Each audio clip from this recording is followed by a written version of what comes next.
নমস্কার। আজকে আমি আপনাদের তুলসী গাছ সম্বন্ধে কিছু বলবো। তুলসী গাছে দিয়ে আমাদের কী উপকার হয়, কেন আমরা তুলসী মাকে পুজো করি, সে ব্যাপারেই আপনাদের বলবো। তুলসী গাছ বাড়িতে রাখার খুবই সৌভাগ্য। আপনি সৌভাগ্যশালী হবেন যদি তুলসী মঞ্জুরি তুলে লাল কাপড়ে বেঁধে আপনার ঘরের অর্থের জায়গায় রেখে দেন। বাড়ির ঘরের কোণে যদি লাল কাপড়ে আপনি তুলসী মঞ্জুরি তুলে কোণায় রেখে দেন, তাতে নেগেটিভ এনার্জি চলে যাবে। আবার তুলসী মঞ্জুরি যদি আপনি জ্বালিয়ে ঘরে সারা বাড়িতে ধোঁয়াটা দেন, আরতি করেন, তাহলে বাড়ির বাস্তুদোষ কেটে যাবে। তো বুঝতেই পারছেন তুলসীর কত উপকার আছে। তুলসী সোম থেকে শনি পর্যন্ত আপনি তুলসী পাতা রোজই তুলতে পারেন, সকালবেলা কোনো অসুবিধা নেই, কিন্তু রোববারে তুলসী গাছে হাত দিতে নেই। আর তুলসী পাতা তোলার আগে মন্ত্র পড়ে তবেই তুলসী পাতা তুলতে হয়। তো মন্ত্রটা আমি বলে দিচ্ছি, একটা ছোট বড় মন্ত্র আছে, আমি একটা ছোট মন্ত্র বলছি যাতে তুলতে সুবিধা হয়। ওম সুভদ্রায় নমঃ।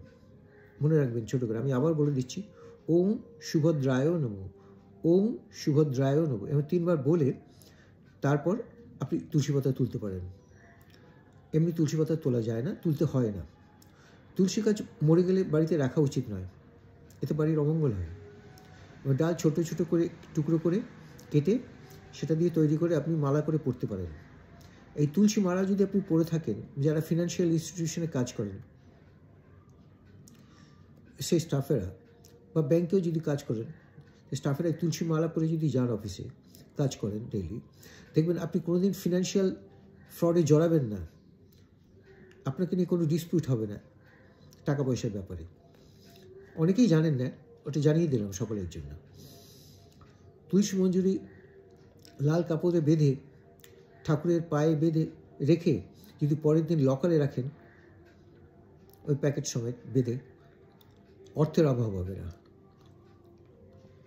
তুলসী গাছের গোড়া তো ঘাস গাছেরা হয়, সেগুলো অপরিষ্কার থাকলে তুলসী গাছের ক্ষতি হয়, তো বৃদ্ধিতে ক্ষতি হয় তুলসী। সেই জন্য সেই তুলসী গাছের গোড়াটা খুব পরিষ্কার করে, সেই গাছগাছড়াগুলো, জঙ্গলি গাছগুলো যেগুলো পরিষ্কার করলেন, সেটা পরিষ্কার করে ধুয়ে লাল কাপড়ে রেখে নিজের আলমারিতে অর্থের জায়গায় রাখুন, প্রচুর অর্থ বৃদ্ধি হবে। প্রতি বৃহস্পতিবার সন্ধ্যায় ঘিয়ের প্রদীপ তুলসী মঞ্চে দেবেন এবং প্রদক্ষিণ করবেন 7 বার। সৌভাগ্যশালী হবেন। তুলসী গাছ বাড়িতে সবাই লাগান মেন গেটে, কিন্তু সেটা যদি দক্ষিণ দিকে যদি তুলসী গাছ আপনি লাগান,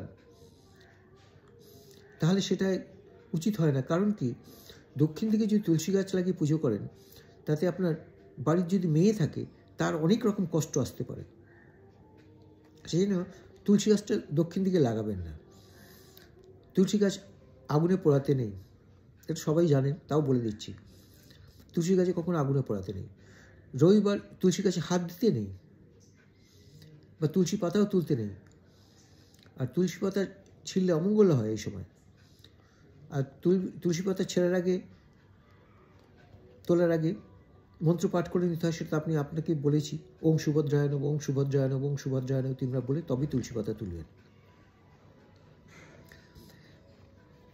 এছাড়াও তুলসী পাতার নানা রকম উপকার আছে।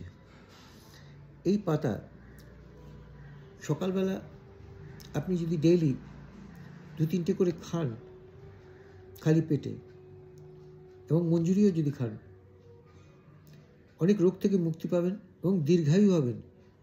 নিরোগ থাকবেন শুধু নয়, দীর্ঘায়ু হবেন। তুলসী পাতা ধুয়ে নিয়ে রোদে শুকিয়ে রেখে দেবেন, এবং যখন চা খাবেন একটু করে চায়ের সাথে, চায়ের পাতার সাথে এই তুলসী পাতা শুকনো পাতাগুলো মিশিয়ে দেবেন। অনেক উপকার পাবেন, শরীর ভালো থাকবে, অনেক রকম রোগ হবে না, রোগ থেকে বেঁচে যাবেন। ইভেন এই চা খেলে ক্যান্সার থেকেও বেঁচে দিতে পারেন। অনেক রকম ক্যান্সারও আপনার আটকে দেবে এই তুলসী পাতার চা। এই ক্যান্সার সারানোর ক্ষমতা রাখে। তুলসী পাতা চিবিয়ে খেতে হয় না, তুলসী পাতা জল দিয়ে গিলে খাবেন। আর যদি, কারণ তুলসী পাতা দাঁতে লাগলে খারাপ হয়ে যায়, সেজন্য জল দিয়ে গিলে খাবেন। আর যদি জল দিয়ে গিলে খেতে না পারেন, তাহলে এক কাজ করবেন, রোজ খালি পেটে ওর 3-4 ফোঁটা রস বের করে খালি পেটে খাবেন। এটাতে আপনি নিরোগ থাকবেন। তুলসী মঞ্জুরি যৌবন ধরে রাখতেও সাহায্য করে। তো সেই তুলসী মঞ্জুরি আপনি রোজই তুলে খেতে পারেন, কোনো অসুবিধা নেই। আর তুলসী গাছ বাড়িতে যে কোনো জায়গায় লাগালে হয় না, অনেকে দেখি এক কোনায় লাগিয়ে রেখে দিচ্ছে, তা না, তুলসী গাছ কোনো কোনায় লাগাবেন না। তুলসী গাছ যেখানে প্রদক্ষিণ করতে পারবেন সেরকম জায়গায় তুলসী গাছ লাগাবেন, দক্ষিণ দিকে তো লাগাবেনই না। আর তুলসী গাছ প্রদক্ষিণ করতে পারেন, তুলসী গাছকে ঘুরতে হবে আপনাকে, সেই একটু বুঝে তুলসী গাছটা লাগাবেন। আর তুলসী গাছের বিয়ে নিয়ে প্রতি বছর, যেমন কখন তুলসী গাছে বিয়ে হয়, তুলসী গাছে বিয়ে হয় কার্তিক মাসে। কার্তিক মাসে কখন হয়? শুক্লপক্ষের দ্বিতীয় তিথি, দ্বাদশী তিথিতে, দ্বাদশী তিথিতে। শুক্লপক্ষ মানে এখন তো আমি এই সময় বলছি, কার্তিক মাস পড়েই গেছে, এই দ্বাদশী তিথি এসে গেছে।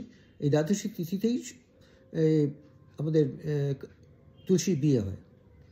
এবং এই তুলসীর বিয়ে ঠিক কোন দিন হয়? একাদশী তিথি যেটা আছে, দেবউত্থানী একাদশী, এই একাদশীতে খুব মাহাত্ম্য আছে। সেই দেবউত্থানী একাদশী আমাদের রোববারই তো, ভারতবর্ষে তো রোববারই হবে দেবউত্থানী একাদশী। তো এই দিন, ওই একাদশীটাও খুব ভালো একাদশী। ওই দিনটা তুলসীর বিবাহ নামে পরিচিত হয়, বিবাহের দিন। ওই দিনটা খুবই শুভ, তুলসী গাছের বিবাহ হয়। ওই দিনে গাছের থেকে কিছু পাতা টাতা ছিঁড়বেন না, তুলসীর বিবাহের দিন। আর ওই অনুষ্ঠানে তুলসী গাছের সঙ্গে শালগ্রাম শিলার মানে কি জানেন তো? শালগ্রাম শিলা হলো ভগবান বিষ্ণু। ভগবান বিষ্ণুর বিয়ে হয় তুলসী গাছের সাথে। কত সুন্দর তিথি। আর সেই জন্য বলছি, তুলসী গাছকে একটু মেনে চলুন, অনেক কিছু উপকার পাবেন। এবং আমি সেই জন্যই তুলসী নিয়ে একটু এতটা বললাম, কারণ সামনেই উত্থান একাদশী প্লাস তুলসীর বিবাহের দিন। সেই জন্য আজকে ভিডিওটা করলাম, যাতে সকলেই জানতে পারেন এবং এই সময়টা কাজে লাগাতে পারেন এবং সাবধানেও থাকতে পারেন। বিশেষ তিথি, সেই জন্য আমি আজকে এই ভিডিওটা করলাম। এই ভিডিওটা ভালো লাগলে সকলকে শেয়ারে দেবেন। একটু বড় হয়ে গেলে, আমি তো 2-3 মিনিটের মধ্যে ভিডিও করি, এটা একটু বড় হয়ে গেল, তাও একটু তুলসী গাছ সম্বন্ধে বলতে গেলে আরও অনেক কিছু বলার আছে, তো বললাম না, পরে বলবো আবার অন্য ভিডিওতে। এটা পুরোটাই পড়বেন, টেনে টেনে দেখবেন না, অনেক কিছু ইনফরমেশন এর মধ্যে রয়েছে, এলেই মিস করে যাবেন। আর এটাকে লাইক করবেন, শেয়ার করুন বন্ধুবান্ধবের মধ্যে, এবং আপনি চ্যানেলটাকে সাবস্ক্রাইব করে দেবেন, যেহেতু সকলেই শুনতে পায়, দেখতে পায়, এবং আপনি ভিডিও যেটা করবো সেটা সঙ্গে সঙ্গে আপনার কাছে পৌঁছে যায়। সেই জন্য নমস্কার, ভালো থাকবেন।